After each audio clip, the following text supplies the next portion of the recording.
What's up everybody, Couch Mills here, coming at you with a brand new Valorant video. And in this video, we gotta talk about a lot of the crazy things that have been happening to the Valorant meta at the top of the stage in the finals of Masters Copenhagen. There is just a lot of crazy characters that are seeing play and characters that are notably not seeing play. So we're gonna break it all down, but we are excited to introduce you to our brand new sponsorship, Outplayed. Now, Outplayed is the ultimate video capturing app for gamers, and you're gonna be able to automatically capture your best moments and biggest plays, and even anything else with just the press of a button. Whether it's an ace, a sick goal, or maybe you completely whiffed and you wanna share it with your friends, Outplayed makes sure you never miss an interesting moment, and then you can share it very easily with Discord, YouTube, or anywhere else. On top of that, there's a built-in video editor, so you can edit your videos from within the app, meaning you could record and output a ton of content, sending it to your friends, building up your channel, or anything else. Outplayed supports over 300 games, so what are you waiting for? Go check it out right now in the download links below. Now, the finals of Masters Copenhagen between PaperX and FPX was absolutely insane.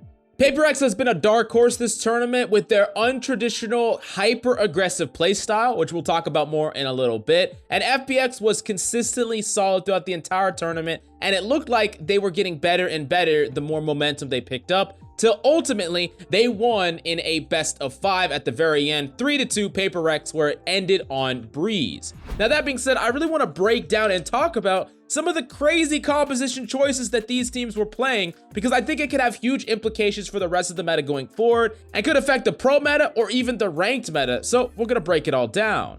Now, specifically on this last map, Breeze, it was actually insane because neither team was playing a chamber. You heard me right, in the finals, with all the marbles, with all the money on the line, on Breeze, the notably longest range map in the game that has a super favoritism towards opping in general, neither team was playing the op character. If that doesn't seem crazy, let's take a look at the composition that PaperX was actually running. They were running no Viper. You heard me right, not a single Viper, and they were playing Astra instead, which is just completely bonkers compared to what we've seen in pro play, where it seems that Viper is just a necessity, but they weren't even playing the character, which is just freaking nuts. And in addition to that, they were playing Neon and Yoru together.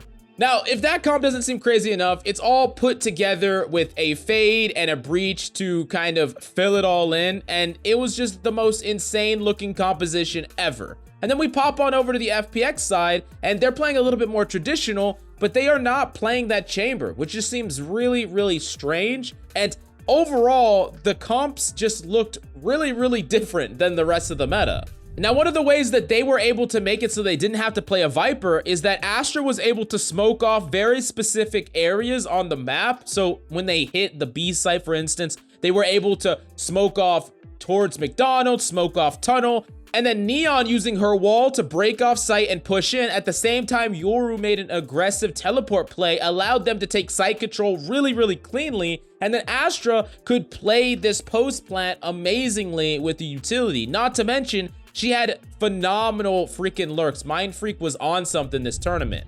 Now, PaperX unfortunately had to play a bit untraditional. They were aggressively pushing out on defense. They were gambling sites a lot of the times, and sometimes it didn't actually fully play out for them in the best way, and they ultimately lost this series. However, it was really apparent to see how this could have gone a completely different direction based on the composition they are playing. And this composition looks incredibly powerful potentially, and just PaperX showing this aggressive on defense, this aggression where they often will push out, push towards and take space even when they're on defense, using a joint combination effort of either Fade, Breach, and Neon, and then sometimes even Yoru, was just absolutely incredible. And I think that this composition could see play going forward, especially if some teams want to adopt a more aggressive play style. Like, for instance, I could imagine FaZe Clan trying to adopt like a PaperX playstyle, or, you know, you could even try to run this in a duo, trying to be hyper aggressive with, you know, a Neon Raze, Neon Breach, Neon whatever the case may be.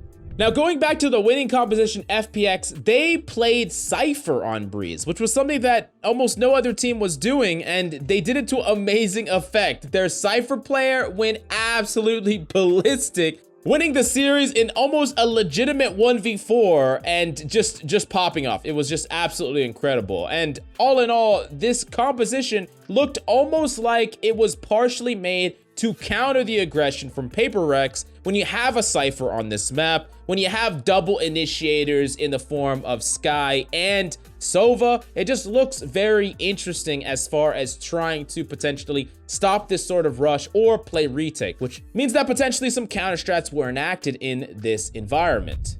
Now, as some general takeaways from the tournament, I just want to talk about some characters that are looking incredibly good going forward and might see more and more play in the future.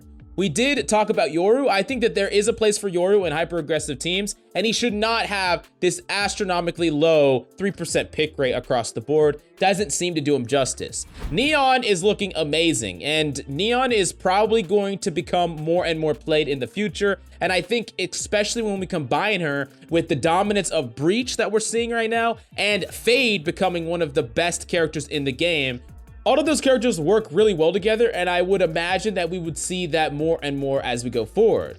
Of course, Raze is still seeing ample play, but her pick rate is probably a little bit hyperinflated in this tournament, considering Split was still in the tournament, so that's something to consider. And then Chamber is still very dominant. It looks like outside of this finals, he's still going to be one of the most preferred picks. However, this has showcased that there are legitimate other options to Chamber. You don't have to force Chamber each and every time. And of course, if he receives even a slight buff, I think that some of the powerful other options in this game might be able to match him going forward. But I really want to hear what you have to say about this tournament. How do you feel about Masters Copenhagen? How do you feel about the experimentation and the craziness that some of these teams are adopting? I mean, it seems like you would imagine that pros are just trying to slot into, you know, whatever the de facto best composition is, but we're seeing tons of teams like Paper Rex come in here with a completely untraditional composition and play style and still find success. So nothing's solved. There's a lot of moving parts, and I would imagine things are going to keep progressing as we go forward. Thank you so much for coming by, and I'll see you next time.